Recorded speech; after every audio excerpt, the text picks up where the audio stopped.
Thank you, Mr. Chair, and thank you, Mrs. McMahon, for being here today. And I appreciate the time you took to sit down with me and many other members of this committee.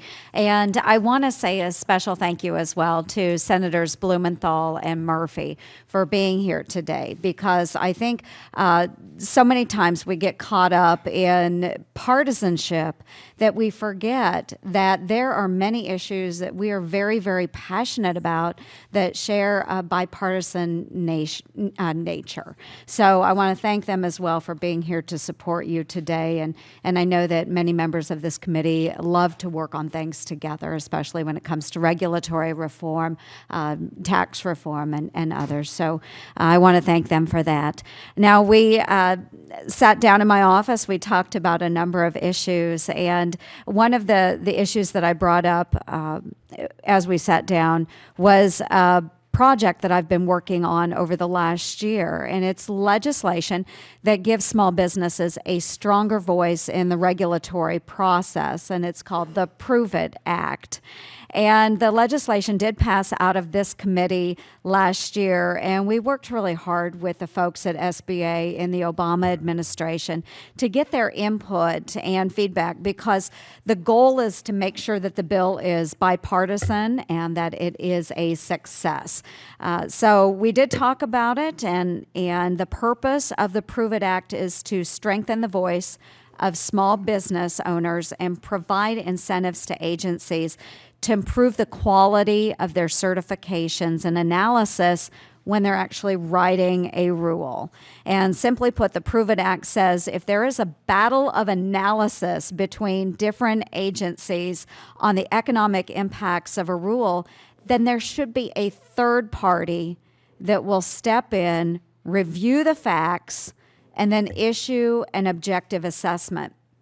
And as you know, the Small Business Office of Advocacy testified in front of this committee last year because they were in disagreement about the analysis that EPA and the Corps of Engineers, had completed on the WOTUS rule, and believed that the rule would have significant economic impact on small business. And as well, with this Prove It Act, there were a number of organizations that supported it. The NFIB, the Chamber, and the Women Impacting Public Policy, all of those organizations supported it. And can I get a commitment from you to work with me on this legislation and help implement it, especially given the desire by our president to make sure that we are reducing regulatory reform, especially on small businesses?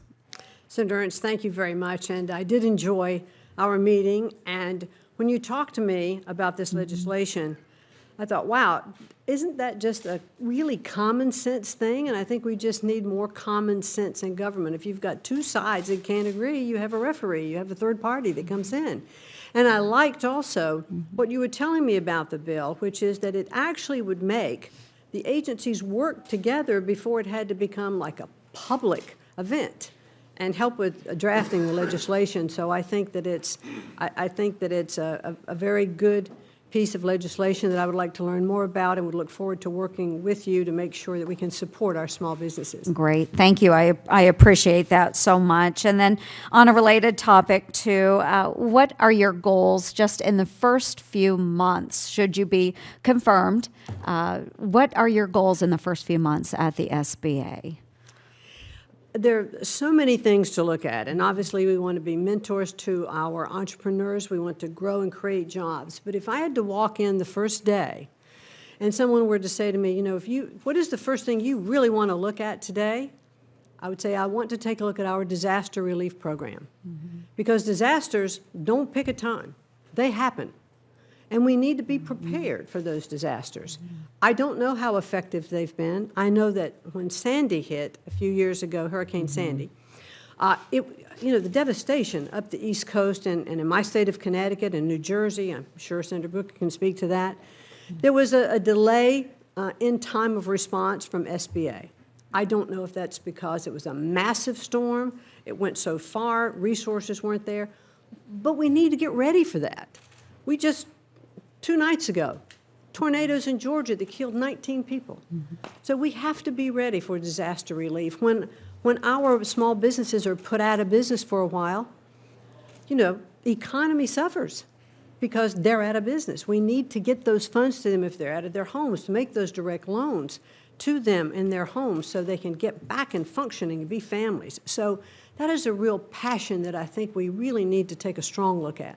That's really great. Iowa is not immune to those natural disasters. And in Iowa, 97% of our jobs come from small businesses. So thank you very much, Mrs. McMahon. Thank you, Mr. Thank you. Chair.